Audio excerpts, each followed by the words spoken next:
ফ্ৰেণ্ডসকল কেনেকুৱা আছে নিশ্চয় সকলে ভালে আছে তো বনুৱানীকল CM100 1.0 এটা গুড নিউজ লৈ আহিছোঁ আৰু এটা বেয়া খবৰ আছে তো ভিডিওটো সম্পূৰ্ণ ভালদৰে চাব আৰু যিসকল নতুন ভিজিট কৰি আছে অসম জয় ইউটিউব চেনেলটো সাবস্ক্ৰাইব কৰি ল'ব তো প্ৰথম কথাটো হ'লতে বহুতে মোক কমেন্ট কৰিছে যে দাদা CM100 1.0 নেক্সট 1 লাখ টকা 11 মাৰ্চ তাৰিখতে দিব কিন্তু এই 11 মাৰ্চত কি 25000 যুৱক যুৱতীয়ে লাভ কৰিব নাই টকাটো অৰ্থাৎ 2024 ত যিসকলে 25000 যুৱক যুৱতী ক্যান্ডিডেট সিলেক্টেড হৈছে বলে এই থাৰ্ড কিস্তি যেটো দিব যেটো ধৰি লওক 1 লাখ টকা দিব এটো কি 25000 যুৱক যুৱতী মাটিবনে বা 25000 যুৱক যুৱতী টকাটো দিব নে তাৰে ভিতৰ কিমান জনে লাভ কৰিব বহুতে মোক কমেন্ট কৰিছে এনেকা টাইপৰ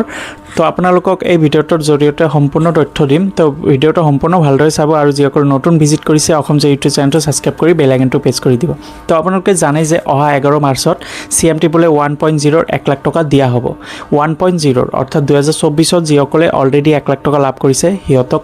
মানে 1 লাখ টকা দিয়া হ'ব থাৰ্ড কিস্তি এটোই লাষ্ট পেমেন্ট হয় কাৰণ ফাৰ্স্ট কিস্তি 75000 দিছিলে সেকেন্ড কিস্তি 25000 এতিয়া থাৰ্ড কিস্তি হ'ব 1 লাখ টকা তো বন্ধুসকল বহুতে মোক কমেন্ট কৰিছে যে দাদা 25000 জনে কি 1 লাখ টকা কে দিব নেকি তো CM সাৰে কোৱা মতে আপোনালোকে দেখিব পাৰিছে মোবাইলত বা ইউটিউবত CM সাৰে কৈছিলে যে যেহেতু 2024 ত 25000 যুৱক যুৱতীক 1 লাখ টকা কে দিয়া হৈছিল কিন্তু তাৰ পিছত ভেৰিফিকেশনৰ সময়ত 13000 জনে যুৱক যুৱতীয়ে এই টকাটো ভাল কামত খটুৱাইছে অৰ্থাৎ বিজনেছটো দেখুৱাব পাৰিছে বিজনেছটো গ্ৰো কৰিছে নতুন কিবা কিবি বিজনেছ কৰি ভেৰিফিকেশনত দেখুৱাব পাৰিছে যে হিয়তে বিজনেছটো কৰিছে আৰু বাকি 6000 7000 মান বিজনেছ কৰি আছে মানে হিয়তক এটা চান্স দিয়া হৈছে যে হিয়তক নেক্সট বাৰত টকাটো দিয়া হ'ব আৰু বাকি 3000 জন যুৱক যুৱতীয়ে এনে টকাটো মানে হেক কৰি পেলাইছে কিবা কিনি বা কিবা বস্তু বা হিয়তে কোনো বিজনেছ কৰা দেখুৱাব পৰা নাই এনে কিবা কিবি কৰি টকাটো হেক কৰি পেলাইছে তো সেই 3000 জনে যুৱক যুৱতী এইবাৰ টকা নাপাব কাৰণ হিয়তে বিজনেছ কৰোৱা নাই হিয়তে কিবা কিবি বস্তু কিনি স্কুটি কিনিছে মোবাইল কিনিছে বা বেলেগ কামত হিয়তে মানে সেই টকাটো হেক কৰি পেলাইছে তো বাকি এতিয়া 13000 জনক মাটি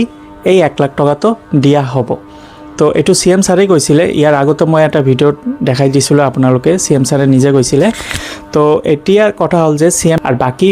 যেটো 7000 মান যুৱক যুৱতী থাকে সেই 7000 মান যুৱক যুৱতীক মানে এটা চান্স দিয়া হৈছে যাতে হিয়তে বিজনেছটো কৰি দেখুৱাব পাৰে নেক্সট ইনষ্টলমেন্টক হিয়তক মাতিব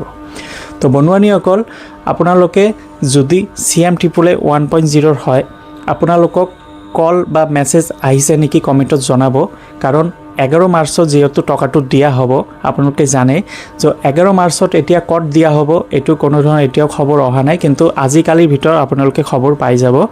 DIC অফিচৰ পৰা আপোনালোকক কল বা মেসেজ কৰিবই যদি CM স্যাৰ গুৱাহাটীত মাতে তো 2024 ত যেনেকাকৈ সকলোকে মাতিছিল গুৱাহাটীত তো এনেকাকৈ গুৱাহাটীত মাতি প্ৰগ্ৰাম কৰিব পাৰে নতুবা ডিস্ট্ৰিক্টে প্ৰগ্ৰাম কৰিব পাৰে তো মোৰ মতে গুৱাহাটীতে মাতিব পাৰে তো এতিয়া আপোনালোকে তাৰে ভিতৰ যিসকলে মানে বিজনেছটো কৰিছে হিয়তক নিশ্চয় কল বা SMS কৰিবই বা কৰিছে হয়তো আপোনালোকে কমেন্টত জনাব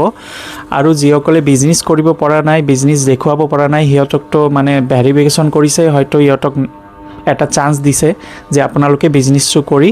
নেক্সট বাৰ যাতে আপোনালোকে দেখুৱাব পাৰে তো তেতিয়া হলে থাৰ্ড কিস্তি লাভ কৰিব পাৰিব নতুবা কালিৰ ভিতৰত এটো গম পোৱা যাব যে গুৱাহাটীত মাতিবনে ডিস্ট্ৰিক্টে প্ৰগ্ৰাম কৰিব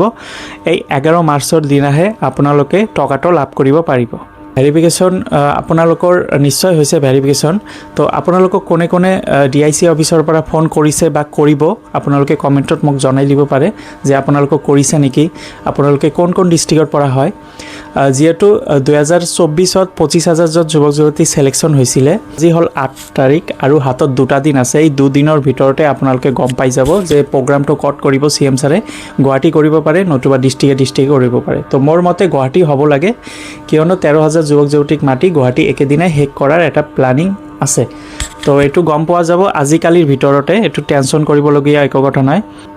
তো বনুৱানীকল আজি এইখিনি ভিডিও যদি ভাল লাগে লাইক কৰি দিব নিজৰ বনুৱানীসকলক শেয়াৰ কৰি দিব ধন্যবাদ